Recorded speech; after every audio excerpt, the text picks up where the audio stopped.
Samira was always known for her silence, not the kind that comes from peace, but the silence that grows heavy, as if every unspoken word were another stone pressed against her chest.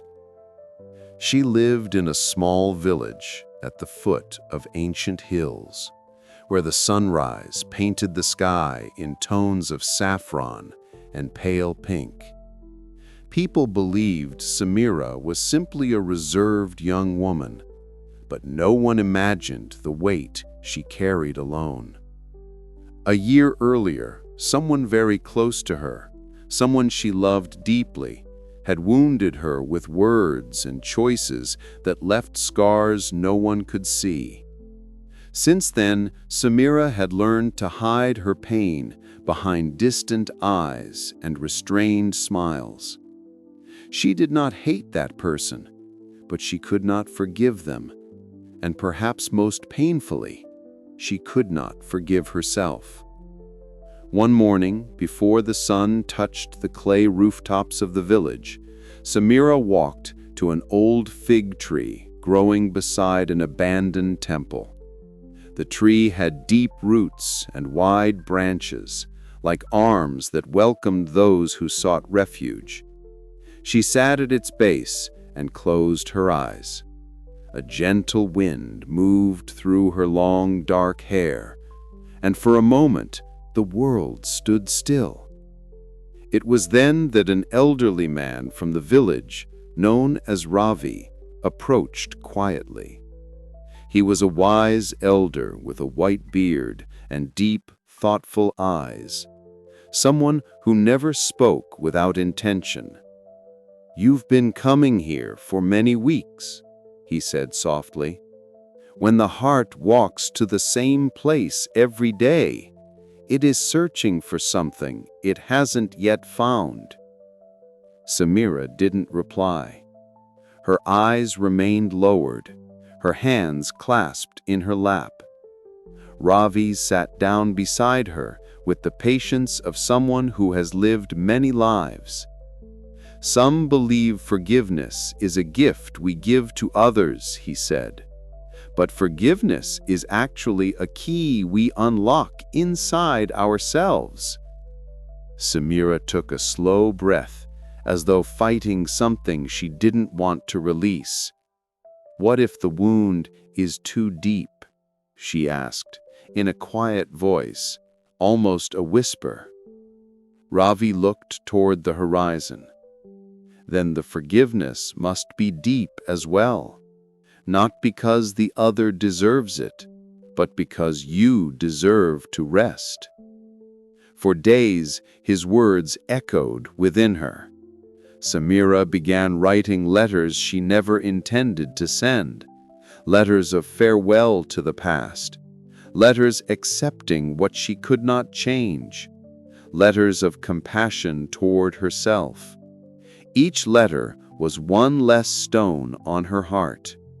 Until one afternoon, when the sky was covered in gold, Samira returned to the fig tree, this time not to escape her memories, but to face them.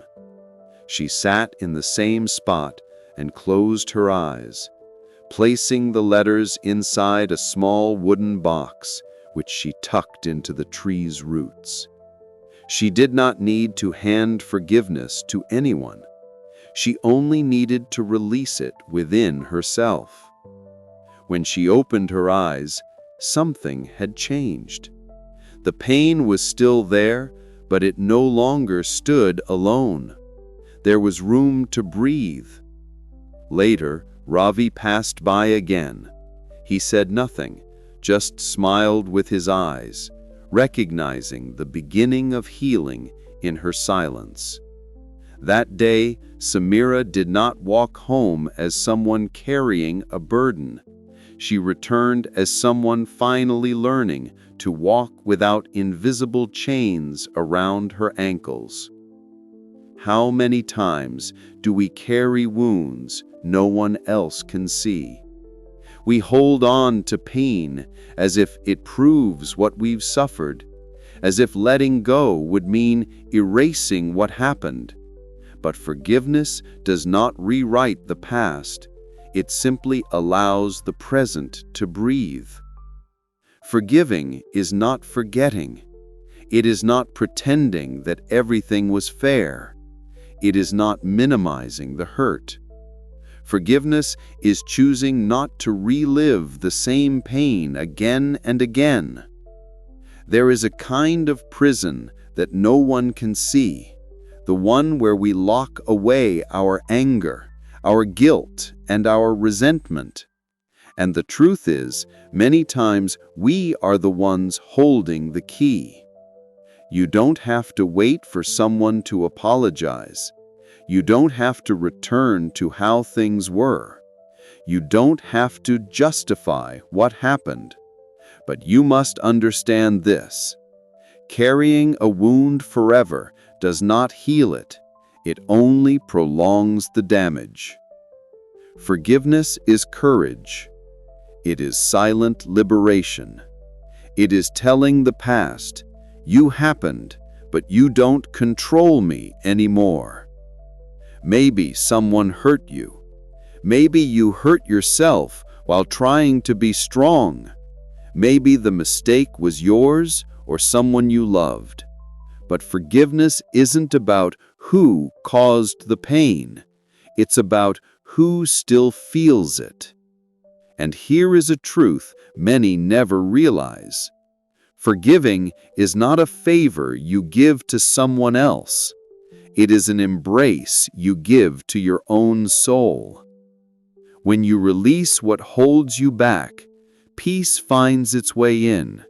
And when peace arrives, silence no longer weighs you down. It lets you rest.